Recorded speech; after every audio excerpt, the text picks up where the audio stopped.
There are 3 simple questions every person getting a mortgage should be asking their loan officer. These questions can actually save you from paying thousands and will maximize your borrowing potential. As a bonus, I'm also going to tell you how to avoid leaving anything on the table when it comes to getting the best rate and fees during the mortgage process.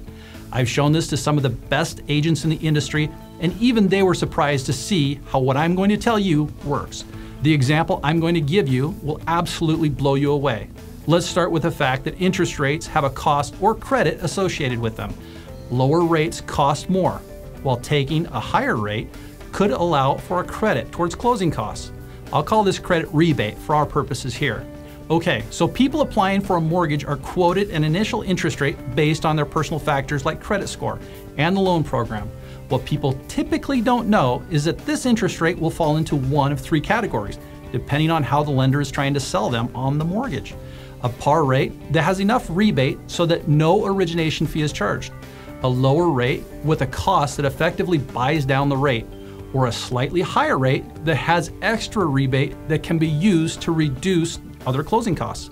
A par rate or a no fee option makes people feel like the mortgage is somehow cheaper. A lower rate makes people assume the deal may be better in the long term. And a rate that gives money back for closing can feel like found money.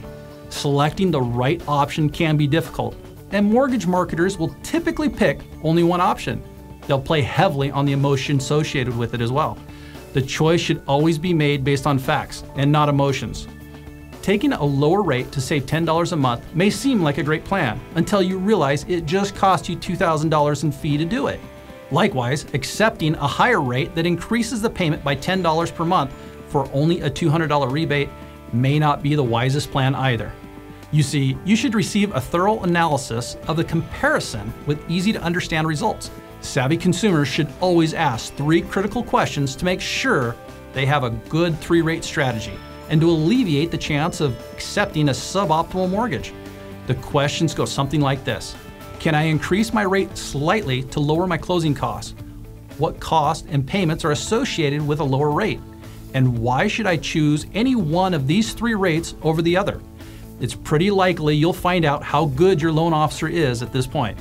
Now that you know to always ask what your 3 rate options are, how do you make sure your loan officer is giving you all of the rebate that is available, or just pocketing your money? Is all of the money that you are using to buy down the rate actually getting you the best one available?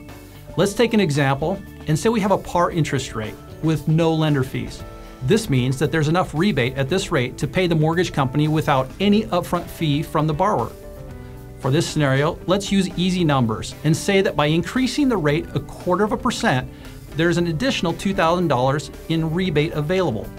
Or on the flip side, for a cost of $2,000, there's an interest rate available that is 0.25% lower.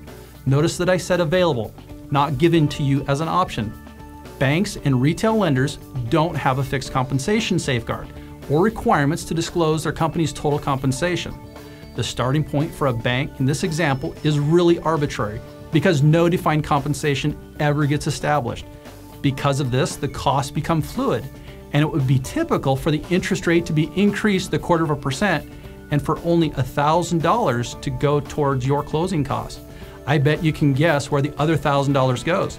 Likewise, buying down an interest rate may result in only $1,000 being used towards getting the lowest interest rate, and the other $1,000, you guessed it, going to the bank or retail mortgage company. This can leave a borrower thinking they got a good deal, but actually just made the lender more money.